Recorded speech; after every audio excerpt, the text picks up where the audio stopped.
This episode of the City Manager Unfiltered podcast is sponsored by Holbrook Asphalt. Maintaining your roads is one of the most difficult tasks for any city government. The good news is the secret to making it easier is only 3 letters: HA5. HA5 extends the life of roads and reduces the financial burden on your taxpayers. HA5 is an innovative pavement preservation treatment trusted by over 300 public agencies. It keeps good roads in good condition, reducing repair costs and saving taxpayer dollars. Join the hundreds of other cities making the smart choice. Choose HA5 for longer-lasting roads and a healthier budget. Learn more at holbrookasphalt.com/city. That's holbrookasphalt.com/city. Check the show notes for a link.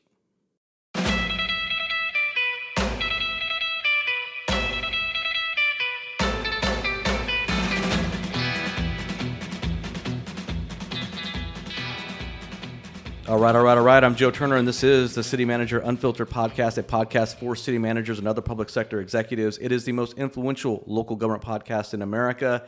I am doing my second in-person interview with Chris Hoem. He is the Atwater City Manager in Central California. Chris, welcome to the program. Why don't you introduce yourself and give the folks a little background on how you got to Atwater? Thanks, Joe. It's really exciting to be here with you on this podcast. I've been a listener for a long time. I am a native Californian. I've lived in a few different states. I'm from San Jose. I went to BYU. I worked for Naples City, Utah for almost 6 years as the planning director there. It's a city of about 2,000 people. It was a good experience. I quit that job actually to become an entrepreneur, and I did some real estate marketing for about a year. Learned a lot. It was a really good experience, but I wanted to get back into public service. So I started looking around. I found a job in Idaho, and I moved my family to Gem County, Idaho. I worked there for just under a year. I was the development services director. I reported directly to the county commissioners. It was a good experience there too. It was different from Utah, but not all that different. One of the main concerns that they had there was they're working on their oil and gas ordinance. The reason I moved after that back to California was I had a family member that had some health issues. I wanted to be closer to them, and I wanted to work on my MPA. And I technically had in-state tuition in California because I went to high school in California. So Did they change the rules on that? I thought once you left for a while, you lost it. I guess if you went to high school here, you keep it? It's like a special rule. Oh, okay. And if I wanted to pursue an MPA in Idaho, I would have had to wait.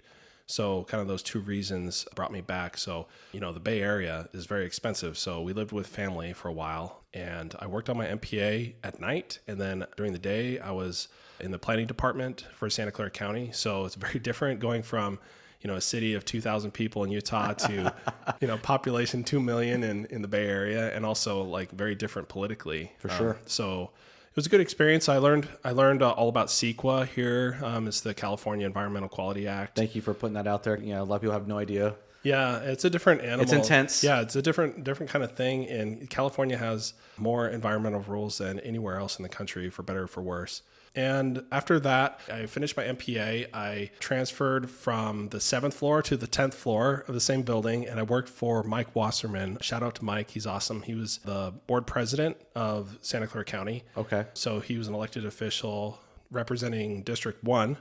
So it was about several 100,000 people in our district. It was great. You and I have something in common because I used to work for a county supervisor down in San Bernardino County, and we had, our county is 2 million people, so we had about 400,000, or it was 2 million at the time when I was there. It's grown since, but we had 400,000 constituents, and I was a special projects coordinator and director of communications. So you and I both have some experience working for county electeds. Oh yeah, cool. Yeah, so that was completely different working for an elected, because when you're not in the administration and you're on the political side, you get to meet with a lot of different people. So I get calls from like homeless people looking for shelters. Yes. And then I get calls from Google looking for, hey, where can I do this nursery business where I can grow, 10,000 trees and then transplant them to our campuses, in the Bay Area.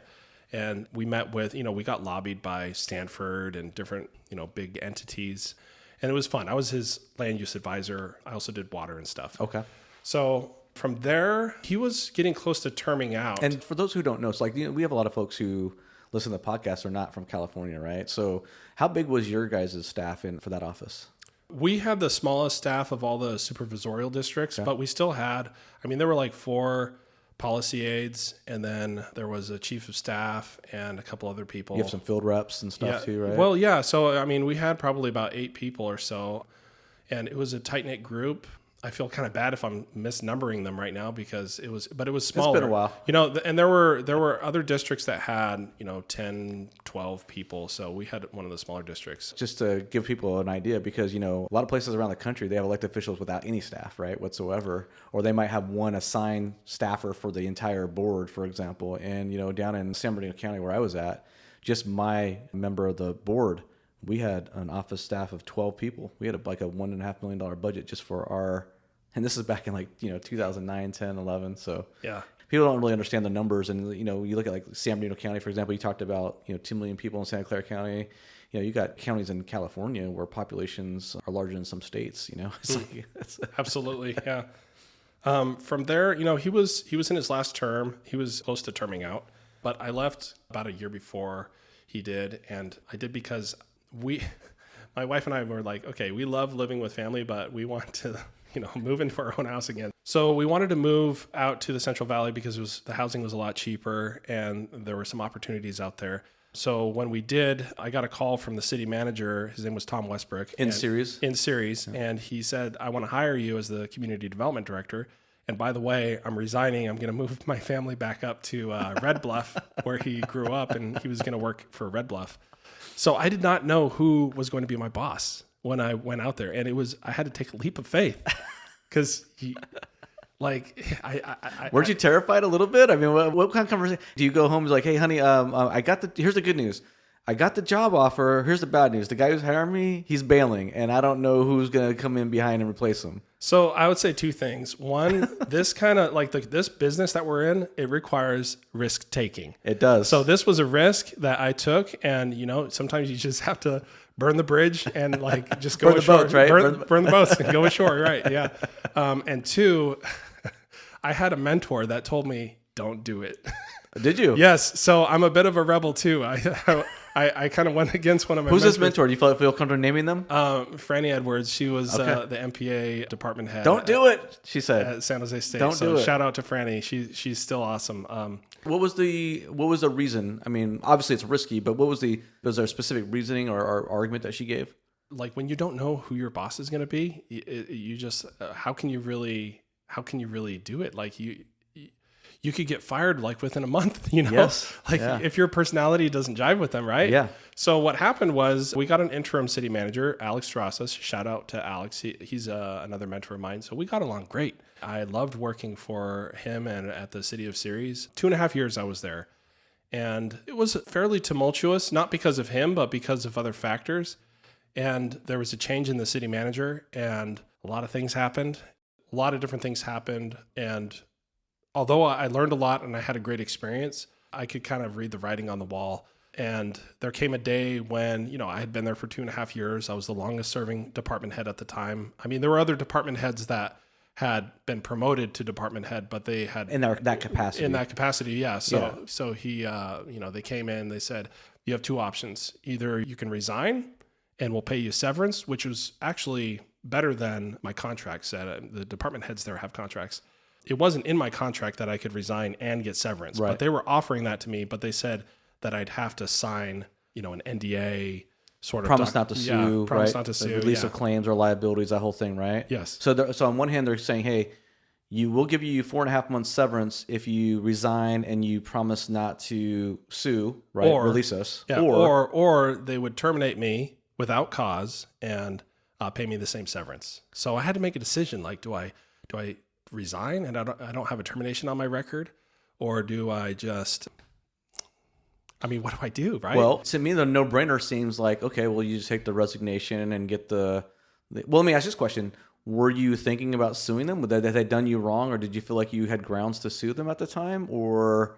Because obviously, if they're giving you either or, they must have some concern or fear that you might have some claim. I'm thinking. I think that they were worried about something, but I'm not a very litigious person. Yeah. And they're offering me, severance either way. So the same amount. The same amount. Yeah. So I decided I don't want to sign it because I couldn't have this conversation with you right now if I did. Yeah, right. I'd be, Right. I'd have to throw away my integrity to do that. Muzzle yourself. Yeah. So I took the termination without cause, took the severance, and started looking. Anyway, Weren't you concerned though? Because okay, so let's unpack that for a second, because I think most people would have taken the fired route. Basically they could claim they were technically, they resigned to pursue other opportunities or what have you, as opposed to being terminated. I mean, because at this time, did you have a job lined up anywhere else? no, I didn't. No. Okay. It came as kind of a surprise when it happened, but also kind of not as a surprise. Yeah. So you didn't have a job lined up, and you're getting ready to put a termination on your record, right? Because you didn't really feel comfortable signing a non-disclosure, non-disparagement, release of claims type thing, because you want to be able, hey, this is my story, my life. I want to be able to talk about it freely with whoever I want to talk about, right? Weren't you concerned, though, about having a termination on your record when you're going to go apply for a position? Yes, but I felt like if I got to the point that I could explain it, then hopefully people would see the light. Yeah. And I think that's what happened here. So I had the opportunity Well, to... before you go into that, I want to touch on something, because I think this actually deserves a lot more emphasis, and it's something that I've talked a little bit about on LinkedIn, but I think it needs to be discussed even more so in our profession. And that is, we need to normalize the idea that it's okay if you get fired. Okay, it's okay if you're terminated, because I think we still suffer from a stigma where city managers, because let's put it this way, a lot of city managers are, naturally speaking, high-level performing individuals. They're achievers. They've been successful throughout different walks of life as far as different journeys and paths. They're just achievers, right? They got to the top of their profession. A lot of them are not used to failing, or not used to having a stigma attached to a poor performance or whatever. Because when you're fired, historically speaking, you get fired because you do a bad job. You get fired because you're incompetent. You get fired because you're just not good, right? I mean, historically speaking, you get fired because you're not worthy of being in the position. Mm-hmm. But the reality is that the farther you go up into the public sector, especially when you reach the city manager level, your termination, whether or not you're fired or not, oftentimes has no bearing on performance. It's so whimsical and capricious. And so I think we need to have greater discussions within the profession and be more freely talking about when we get fired, because the reality is a lot of times individuals get fired through no fault of their own. It could be an election, it could be a person, it could be all kinds of different slights, perceived, whatever the case might be. And so I applaud you for being willing to take that termination, and also being willing to talk about it publicly, because I don't think enough people are doing that. Okay. Oh, well, thank you. And I mean,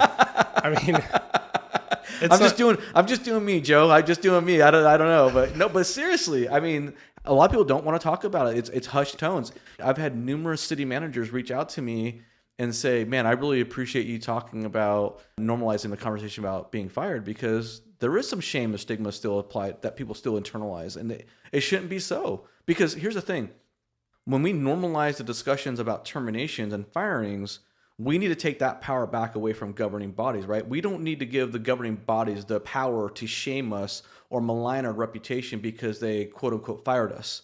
No. That's not the way this equation should be working, right? There's a lot of good reasons to get fired if you're a city manager: for standing on principle, right? Doing the right thing, pushing back against overreach or overstepping on the part of elected officials who are violating charters or violating the law, so forth and so. So really, I'm going a little bit of a rant here. Maybe I need to wrap it up. But my point is we need to take that power back from governing bodies so that they can't use terminations and firings as shaming tools or ways of ruining our reputation and harming our ability to get jobs in the future. And the more we talk about it, the more this becomes a norm, the more that future city councils and elected officials will discount the firings of candidates and look more about what's on paper, what's before them on interviews, and so forth and so on. So that's just my little rant. I appreciate that, and you said it very well. And I hope that, talking about this is not very comfortable, but if there's someone out there that is going through something similar where you have to make that decision, I think it's okay to do it the way that I did it. It's not for everybody, but I support that. So you chose the termination. Yep. And then you're like, okay, what the hell do I do now? I got, 4.5 months of severance, by the way, once you pay your lump sum taxes on the that doesn't go very far, especially in California. So you can't go without working for an extended period of time. So what do you do now? Yeah, so I started looking, and I really wanted to stay where I didn't want to move my family. And there are some other cities and counties and stuff around here that have opportunities. So, but I did cast the net a little bit wide. So I ended up interviewing for the City of Atwater, and it's not very far from my house, and it's a great community. The population is about 32,000. They have the most amazing parades. They have the 4th of July parade, and like a lot of communities have these parades and, Christmas parade, but they go all out. I've been to different communities and you don't see it like you do here. Oh yeah? Yeah, it's different. It's really awesome. So, when I came here, I wanted to get my best foot forward. I wanted to do the best job that I could out the gate. And this is my first city manager job. So I wanted to make sure that I did everything right. So I feel like the pressure was on, right? Yeah. So, I was reaching out to people. I was asking mentors what to do, and I got some good advice, I think. I had this list that my mentor shared with me, and I kind of tweaked it, but it has, 100 things that you do in your first 100 days as city manager. Okay. And I took that and kind of made it like my checklist almost. And so it has like meet with different people. It talks about setting up meetings, going places, touring, visiting different places. Building those connections, right? Yeah. Building those relationships with people because you're the new guy or the gal, and this is a relationship business. It has like advice on here too, like avoid the phrase in my last position as, Yes. in this last city. Yeah. And that's kind of hard to do sometimes. It is. Yeah. I mean, some of it's a little corny, but overall it's been very good. So I had this list and, even before you get the job, here's the things that I've learned. I would say, listen to this podcast, especially there's a few. I didn't pay him for the plug, ladies and gentlemen. I didn't pay him. This is good. Truth be told, I didn't listen to the podcast much until a few weeks. I definitely did not pay him for that plug. I didn't start listening until a few weeks before I interviewed. And I feel very fortunate to have listened to like episode 2 on contract negotiations. And number 28 is about becoming, I think it was Amanda That's Mack. what Amanda Mack in South Dakota, Watertown in South Dakota, I think. First time city manager for the city. Number 38, you talked about customizing your resume. Going into the archives. Can I tell you something? 38, customize your resume. I thought that was going to be a banger episode. I mean, I got listens, downloads on it, right? But it didn't perform as well. I was like, okay, I guess I thought my audience was really going to respond to that. That one really tripped me out. Well, maybe it's because there's a lot of people that say, here's what you could do on your resume. Yeah. But you're coming from a city manager standpoint. Yeah. And so I do think there's value in there. And, number 42 is about your cover letter and stuff. So I listened to this stuff. I listened. And I think that helped me a lot get in the right frame of mind. Yeah. And prepared me for interview. So I interviewed, things went well. I got hired. And I'd say Amanda Max, especially when she talked about like her campaigning almost. She met with people, a lot of different people before she was even hired. Yeah. I didn't do that, but I would say that is probably a good best practice if you have the extrovertism to do that, to get out of your shell and meet those people. I kind of waited. I didn't have a lot of time beforehand to prepare, but that's what I did afterwards. As far as recreating that model, but after you got the position, still applying those practices, because those are good practices to have even after you got the job, building those relationships, right? Yeah, meeting with the superintendent of the school district, or if there's multiple, Far too many city managers, there's an element within our profession who think that being apolitical or, nonpartisan or non-political means that you just sort of like, keep your head buried behind a desk in your office. That's the wrong way to go. That's the wrong way to go, because if you don't need to be political, but you need to be available and recognized, and you need to have those relationships, because too often, and this is something I've talked about with numerous city managers, too often we allow the narrative about us to be phrased, written by, communicated by other people. And the reality is that's going to happen regardless of whether or not you're out there in the community or not. So you need to be involved in your community so that you can create surrogates who are going to advocate for you when you cannot. And the only way they're going to advocate for you is if they have a personal connection or relationship, right? When's the last time you went and gave a glowing recommendation for a business you didn't use, or right. You know what I mean? It's like you need to have that connection with other people if you want them to actually go to bat for you, because otherwise you're just gonna be on your own. Mm-hmm. Yeah, exactly. So go to Rotary Club, go to Kiwanis, go to Lions Club. That's one we have here. There's a women's club, I presented at. I didn't do all the things on my list. Well, it's 100. That's a lot. But I mean, there's a lot of things, but you try your best, and then people give you grace, and you give other people grace. Absolutely. And that's the best way to go. I feel I should just say this, that coming here, people are so supportive. The department heads are totally on board. They're very they're good people. And they want to help, and they have a lot of community pride here too. So I know I'm kind of getting a little kumbaya, but I feel very fortunate, and the council has been amazing to work with too. Very easy to work with. So the first 100 days, just working down this list, one important thing that I did was I met with council members one-on-one in like my first week, and that set up, and I asked them, like, how do you want to communicate? Do you like email, text? Do you want to meet in person? Everyone's going to be different, right? So you start to understand what their needs are. And I even showed them my list of 100 things, and, tell me what your priorities are on this list so that I can make sure that I hit on those priorities, right? Yeah. So like I printed each of them a list, and then I said, just circle them and the ones that you think are needed. And then I collected them and, compile them.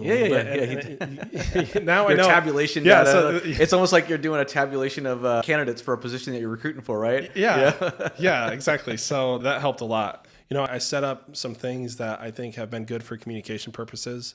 And I don't have all the answers, but the things that I've learned that I feel have worked for me, and I'm always trying to find best practices from other people. That's why I listen to your podcast. But I have one-on-one meetings with department heads, like either weekly or bi-weekly, depending on the need. Yeah. I have a meeting I schedule it on my calendar to meet with each council member on a regular basis to give them updates. And we publish the city council agenda. When I meet with them, I'm asking them if they have any questions about anything. And so if I can answer their questions even before we get to the council meeting, I feel like we're both more prepared. Right. So I literally just did my first interview. I don't know when this interview is going to air, Chris, but I literally just did my first in-person interview yesterday with Jorge Garcia in Pismo Beach. And we were talking about some things that parallel this conversation, because he just took over. He's in his first year there, and it's his first city manager gig. And we talked about his road to the chair and what have you. And we had a window of time to do the interview, because after the podcast interview, he was going to go and have a one-on-one with one of his council members. And I don't think I'm putting anyone on blast when I say this. A really cool idea is that him and this council member, they do a walk and talk. So instead of just having time in the office or whatnot, they go out and walk through the community. I'm not sure what the history is of that, or why maybe he or she, the council members, just likes to walk or whatnot. But when you're doing that walk and talk, it's a whole different environment. First of all, because walking through a community is completely different than driving through it, right? You just see things differently, like literally from just tripping on a sidewalk hazard to whatever the case might be, right? But you're building that individualized personal relationship dynamic. It's more intimate to walk with somebody in their world, in their environment, than sitting in an office. And I thought what Jorge was, and I don't think Jorge suggested, I think actually the council member suggested that, but I just thought that was such a nice fact, like nice little sort of tip or tidbit. Like if we can get out with our council members and get in a little bit more of a personalized relationship and humanize each other, I think that's going to help a long way in terms of building those stronger relationships, So little takeaway, like that's something the next time I get a city manager gig or whatnot, I'm going to definitely try to employ that little tip, is try to get my members out into their world, their environment, and have those individual personal conversations, obviously that are business related, but I think it's just going to strengthen that bond. I love that idea. I'm gonna start doing steal it. Yeah, I'm stealing that idea. Yeah, and then one of the things I tried to do, like we have department head meetings, call them leadership meetings, because it's not everyone that goes to the meeting is a department head. So fair enough. But so you're having one-on-ones and also a group meeting. Yeah, I do both, and we do the leadership meetings every week, and it's scheduled for like an hour and a half, but sometimes it's shorter than that. Sometimes it's a little bit longer than that, but we talk about a lot of different things. So we'll talk about the upcoming city council agenda, and then I do a round robin. And so I can take notes, and those notes, I build those into a weekly report that I send to the city council on Fridays. So every single week they're getting, a bullet point list of what all the departments are working on. And at first it was really good. Everyone really loved it. And then it got a little repetitive. So now I'm dialing it back a little bit. I'm still doing it weekly, but some of those like statistics and numbers that people are like, it bogs them down a little bit. Yeah. We're going to bundle those into like monthly. So this is like an iterative thing. I'm Yes. learning. Well, you're in your first 100 days. Yeah. I mean, you're trying to figure this out, right? And the beauty of it is that you're coming in with this blank canvas. So you kind of don't know what you don't know. And I mean this with absolute like love and affection.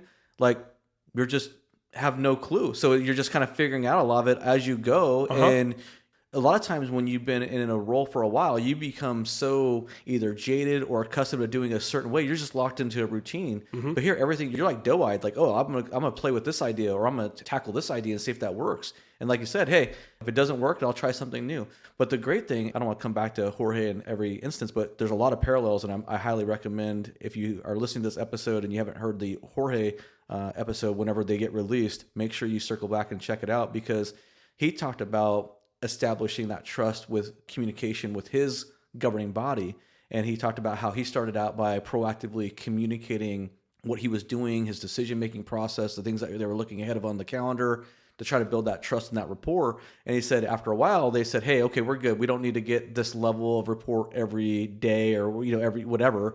But, once you have that trust, that rapport, that confidence, then you can dial it back a little bit, right? And the important thing about this is when you have that trust and confidence of your governing body, they're not going to be micromanaging you and looking over your shoulder every time something happens. And two, they're not going to believe every Tom, Dick, and Harry out in the community who wants to go and say, hey, the city manager's not doing X, Y, and Z, right? They're not going to just take it at face value. Now, they should ask you about it as they should, rightfully so, but they're not going to have a default assumption that, oh, our city manager's screwing up because so-and-so resident told me that they're screwing up.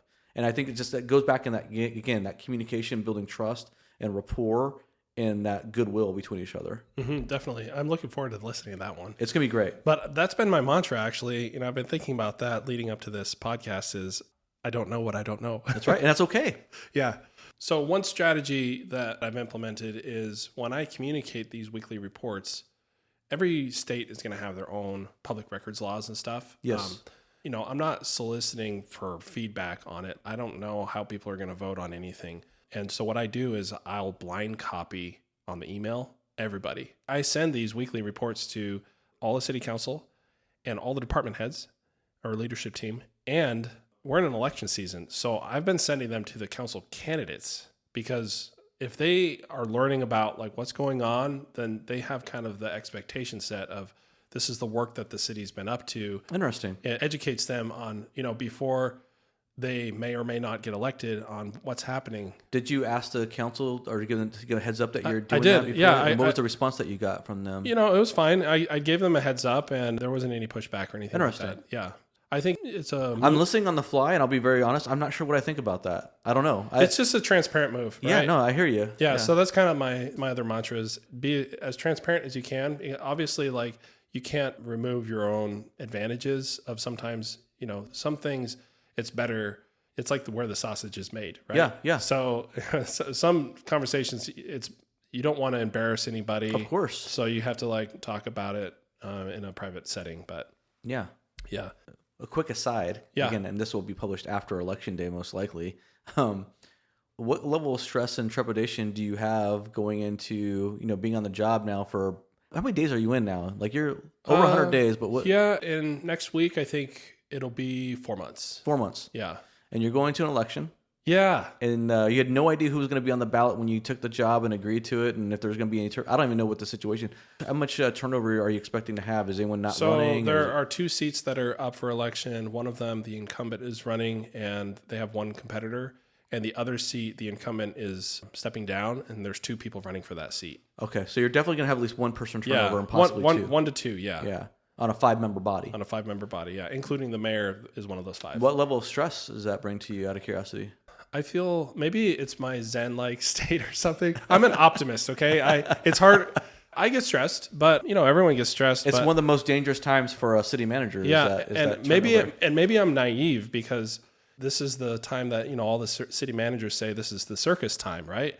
But I think I'm just fortunate. I don't know what else to put it because Atwater seems very stable. There's not mudslinging going on. I mean, I see that in a lot of other cities. Yeah. So, California's rough and tumble. Yeah. So I chalk it up to me being very A fortunate. lot of money being spent on campaigns in California, for those who aren't aware.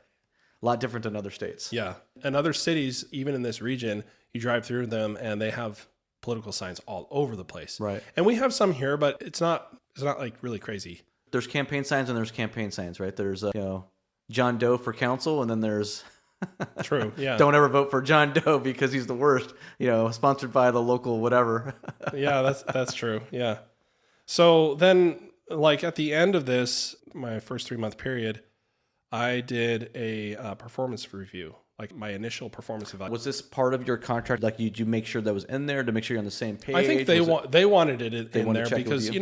This is my first time being a city manager. They wanted to get me on the right foot, and I was excited about it. So we did that, and, it's a performance evaluation. We did it in closed session, and we talked about, what's going right, what's going wrong, and what are the future expectations. And it was like I don't know. Were you nervous? You weren't nervous going in at all? I went in. I felt really good, and I got really good feedback, and I just felt like I was walking on cloud 9 after that. I feel like it was one of the best evaluations I've ever got. That's awesome. So I just feel really good. I feel very fortunate. And you chalk that up to just the level of communication and building that trust? Is that basically? I mean, but I can't take all the credit. I feel like I have a good team. They're working really hard. We're solving problems, and I have a really good council. They're very level-headed. They give grace. Everyone here is just giving grace to each other. So it's just working out great. I love that. I know there's other places out there that are working well, and I know that I have sort of like the, I don't know what the right terminology for it. It's not confirmation bias, but, I obviously cover a lot of bad stories, right? Yeah. I cover, first of all, if it makes the news, generally speaking, it's going to have a negative bent, right? That's just the way it works as far as selling Usually, papers. Yeah. And so, I'm already predisposed to seeing negative stuff. So I know there's good communities out there. We know there's a lot of communities that give grace and whatnot to their city managers and their staff and vice versa, staff to the city council. I mean, here's the deal. I'm sure in Atwater, it's a relatively small community, these city council members, they have full-time jobs that they got to take care of. They have families they got to take care of. They're trying their best to serve their community. If they're getting paid, they're generally speaking usually not getting paid an awful lot, And so it's nice for staff to also give grace back to the electeds, right? And have that, hey, are we all rowing in the same direction? Yeah. And it's nice to hear that you're having that success here. Yeah, and it's not one of those situations where it's all steering and no rowing. Yeah. So it's really good. But also, I would say that I'm still in my honeymoon period. Sure, right? absolutely. So, yes. I've got those rose-colored glasses on, and everything's hunky-dory. There's going to be some tough times for sure. sure. Of course. Yeah, and definitely there's going to be. Yeah. So you just prepare for that by trying to build good relationships and do your best, right? Yeah. So I'm curious, kind of going back to a little bit to your journey to being the city manager. We didn't really get into the contract negotiations, and AAME was not up and going in time for you to get any feedback. And we don't have our model contract up ready, although I've been working on that and I've been derelict in getting that finished. But how was your negotiation process, and how did that work with your council? Because I had listened to episode number 2. I love it. Like, I love it. Another shout out. Like sliding right before. a 20 right now. No, seriously, it helped so much. Not just that, but I've read, not that many, but I've read some, contracts. So I kind of knew what to expect. I knew we have a wonderful city attorney. And so when I talked with him about it, and we just kind of went through the whole thing, and it was fun. It was fun going through it. And, we had to give and take a little bit because there's parts that we disagreed on, but he's a very reasonable person, and the council's very reasonable. So what was if you don't mind, and this might be a little awkward, and if you don't want to share, you don't have to, but okay. What seemed to be the biggest areas of friction? Because I can see where you as a new city manager, first time, there's risk there that the city council is facing, right? Yeah. And also, hey, you just came off a termination, quote unquote termination that you voluntarily selected, right? Which, that could have its own negative consequences when you're searching for a job or a negotiation process. And at the same time, you are going into a situation where you want to have protections and be taken care of as well in case things go south, because you don't know what's going to happen. So what was sort of the major friction points? The things that were out of our control.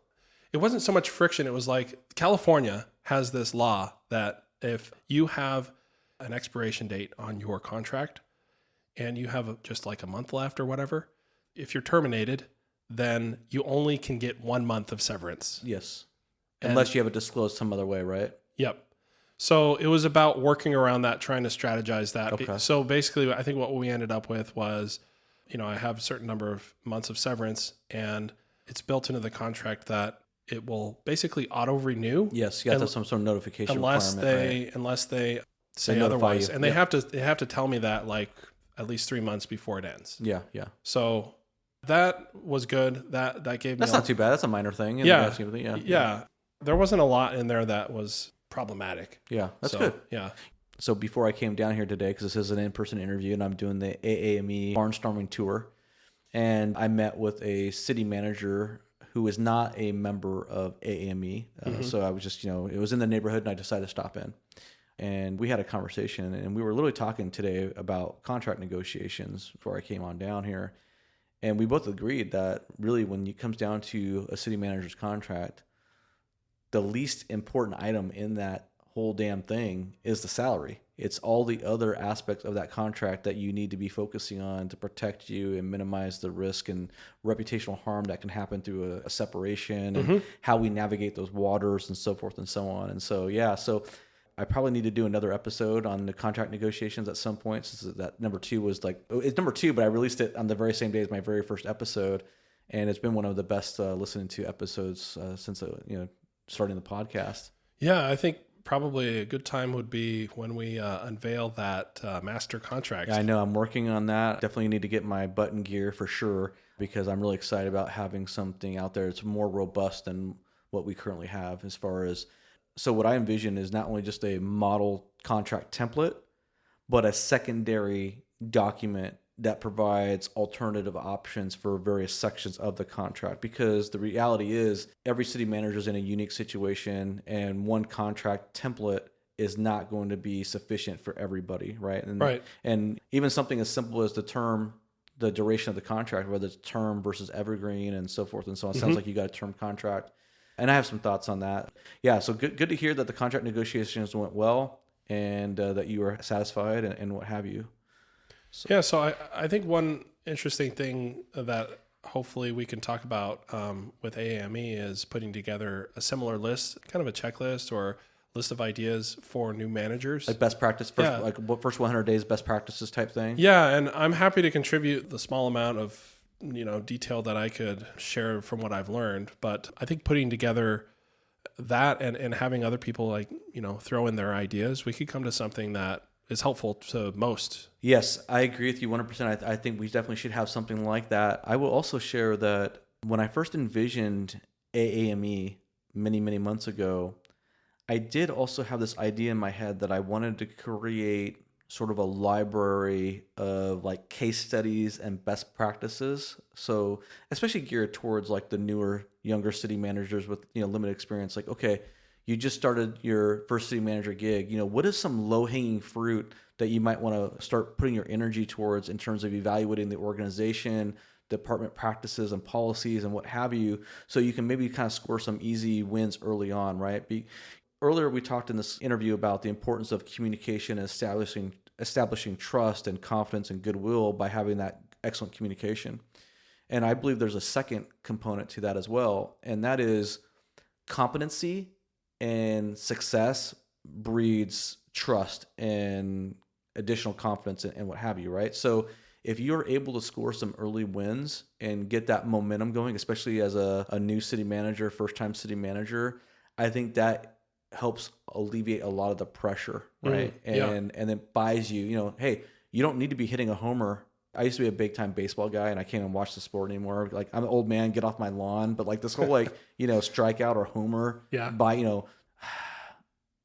I just can't, I'm 47 years old and it's I remember I was growing up with, when I was being coached, it was, walk is just as good as a hit, and now it's either a strikeout or a homer. And it's these binary outcomes, and I can't stand it. But if you can start getting some singles and building that confidence up internally for you as a new manager, but also getting that confidence built up in your governing body, then it allows you to start taking some bigger swings, right, as you go forward into the process of your journey. Yeah, I like that. I would say even lean into whatever your strengths are. So absolutely, if you're really good at public speaking, then You could have a couple speeches that you go out to the community. If you're good at collaborating with people and brainstorming, then you could do a workshop. If you are good with maps, then you could like update the zoning map for the city.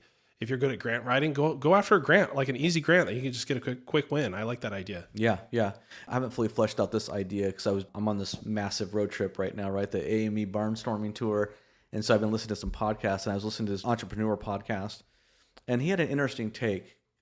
And I'm not sure if I can fully flesh it out here in terms of it makes sense or not. I've been playing with it in my head because this gentleman was talking about how we often hear individuals speak of, well, my strengths are X and my weaknesses are Y. And does it make sense to spend more time strengthening your strengths, right? Like really kind of leaning into your strengths of X and really going all in? And how much value do you really get from trying to improve your weaknesses? And maybe you're better served by, hey, I'm going to delegate these weaknesses to other people in the organization or that are complementary to my skill set, because I can provide more value by really just leaning into my strengths. It's interesting. I'm not sure where I stand on that in the context of city management, but I think there's some merits. And I just thought that was a really unique perspective to hear, because traditionally speaking, you always hear, well, work on improving your weaknesses and become more well-rounded, you know? Yeah, I think there's a balancing act, right? Because if you've got a weakness that's just like glaring. yes, this is going to get you fired. Yeah. Yes, that goes you for sure. Absolutely. I guess, yeah. But, I've appreciated more recently, you had episode 73 with Brooks Williams. So inspiring. And like the different things. And I'll share theirs too. So Sam Tolles was on one of the episodes. He talked about, or two of them, he talked about social media. Yes, sir. And, I share that with employees here, and I want to do that kind of stuff. So I'm learning a lot from your podcast. I love it. Thank you. It means a lot to hear. It's been influential. And I think adding that as an ingredient into the mix definitely helps. I think it helps me. I'm sure it could help other city managers be the best city manager that they can be. Yeah. And that's the other thing, and not to plug AAME, but one of the fundamental reasons why I created AAME is because, putting aside some of my frustrations with ICMA and the conversations about standing up for city managers as professionals and lack of advocacy, I don't want to rehash that here for this conversation. One of the things that really was glaring to me, Chris, was this idea that city managers didn't really have a solid place to go to interact with each other and share these best practices and these ideas and bounce ideas off of each other, And I really enjoy the podcast. It's a lot of work. It's quite a bit of a grind at times, but I really do enjoy it. What gives me the joy and motivation to keep on going is when I hear individuals like yourself praise it and talk about how it's been helpful to them in their journey.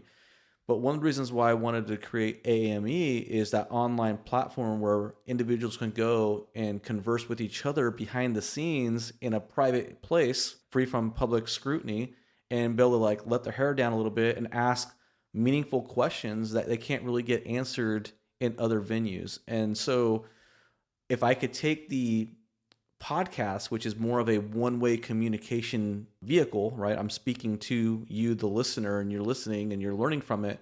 But if we can magnify that and put that on steroids by creating a mechanism whereby we can all use our brain power and crowdsource ideas and solutions to our problems, I just think that is such an amazing, wonderful opportunity. It's powerful too. Yes. And I've tried to get more involved in that. Like I reviewed someone's resume recently and gave them some feedback. And, I ask questions on there too. And the answers I get are wise, but also like they come from different angles. Yes. So now you can kind of debate a little bit in your mind, like, okay, this person said this and this person said the opposite. And now, part of it's like, which way do I go now, right? Yeah, which way do I go? But at least if you hadn't asked the question, if I didn't ask the question, then I wouldn't have even considered one of those options, right? One of those options. Yeah. So yeah. Yeah, it's been a lot of fun. The AAME platform is something that we're really going to be building out more and more with time going forward. Obviously, I'm doing a lot of the road touring here and connecting with members in person, which I really enjoy. I love doing it. It means a lot to me. Earlier in this podcast, I talked about a non-AAME city manager that I met with in the contract negotiations. Mm-hmm. He was asking me about, how are things going with AAME and, how many people signed up. And I go, yeah, we got, like 500 people signed up in the first 40 days. And then I stopped taking signups. He goes, well, why'd you stop taking signups? And I go, well, I just wanted to have a period of time where the founding members were the founding members, and we got to bond, and I'm getting to go out and meet with them now and have these trips. I mean, obviously I can't meet with every member in person, but I love the opportunity of me being able to go out and meet you guys in your domain, right? Your city halls, where you're working, where you're living, because I want to express my gratitude and appreciation and say, man, I really thank you for stepping up and being one of the founders. Like, that means a lot to me, because I've said it before and I'll say it again. I was terrified. I had no idea how this was going to be received, if I was going to fall on my face or not. And so when I get feedback from individuals such as yourself about like the podcast or about about LinkedIn posts that I've been doing and about AME, I'm just overcome with gratitude and appreciation, and it's so fulfilling.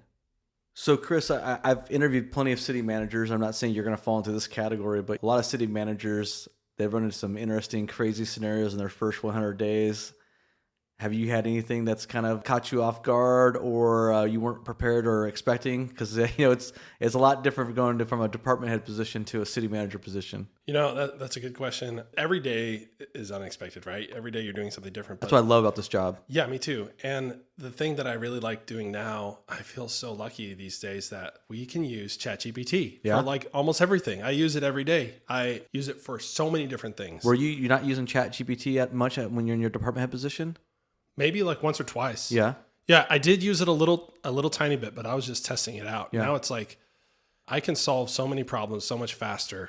Teaching other people, like the department heads I work with. Are they embracing it? Yeah. They're not feeling threatened by it?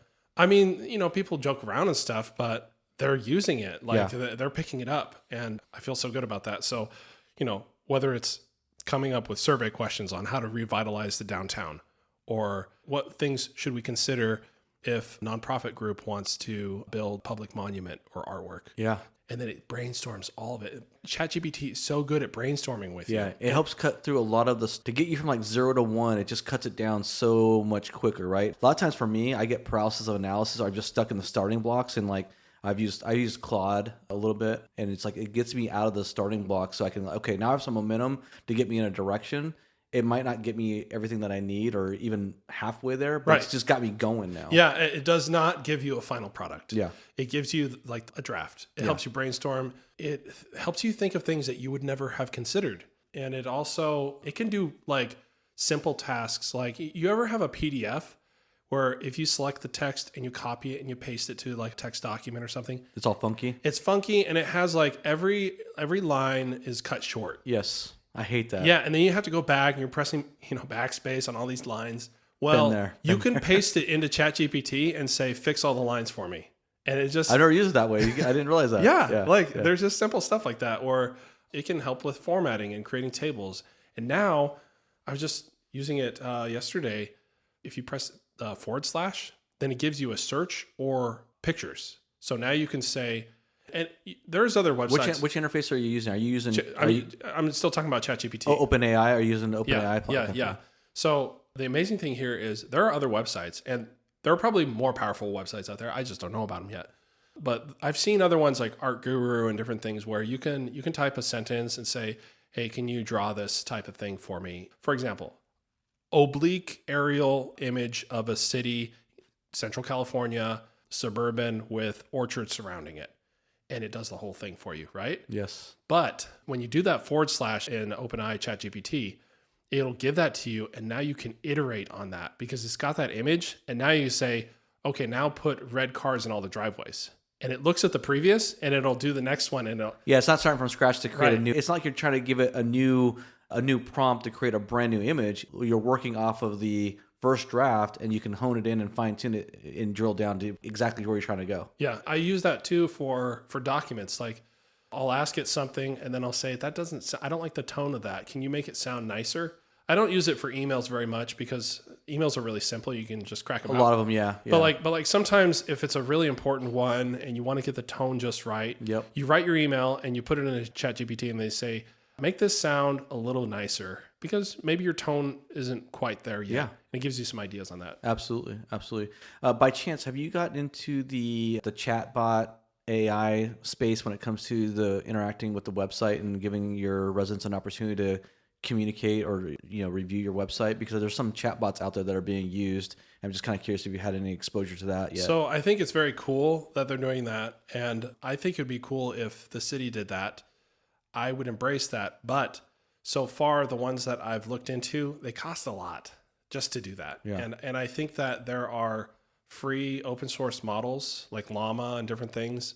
And, I even in my own home on my desktop computer, I've got a private ChatGPT, that I can ask it questions and stuff. And it's not as good as the one that's connected and everything, but there's ways that I think the city, if we were technologically advanced enough and had a software engineer maybe, that we could do all this in-house. I mean, because there's so many tools out there that you should be able to do it in-house, but yeah, we're not quite there yet. But I'm pretty sure there's a chatbot out there that you can get for free, put on your website. They're using it as I'll have to do some research and get back to you. A free one? Yeah, they're using it as a lead magnet to upsell other services. Okay. So, but I'll do some research on that and I'll get back to you on that. Interesting. Yeah. Okay. Yeah, so I wanted to plug OpenAI because it's such a good tool and it helps you come up with like interview questions and different things. It's just amazing. Yeah, it is. It is. Well, hey, Chris, man, I've enjoyed coming down here. Thank you for hosting me in your beautiful admin building. It's really nice in here. Great to visit with you and talk about your first 100 days. You're the first person that's really, you don't get a lot of people who on the podcast who are a first-time city manager in their first 100 or so days. So you are a rarity. I appreciate you being willing to participate and share your story. And I think there's a lot of value there for the aspiring city manager. So thank you for the plugs of the podcast that Thank you, Joe. I did not pay for, but I do appreciate that. Thank you, Joe. It's been wonderful. Awesome. Chris Hoem, Atwater City Manager in Central California. Thank you for your time. I am Joe Turner. This is the City Manager Unfiltered podcast, a podcast for city managers and public sector executives. It is the most influential local government podcast in America, as Chris attested to earlier. If you're a fan of the show, please make sure you hit that follow, subscribe button so you don't miss an episode. And if you've not left a rating or review yet on your platform of choice, especially Spotify or Apple, please do so. I would appreciate that. And catch you next week. Thank you very much.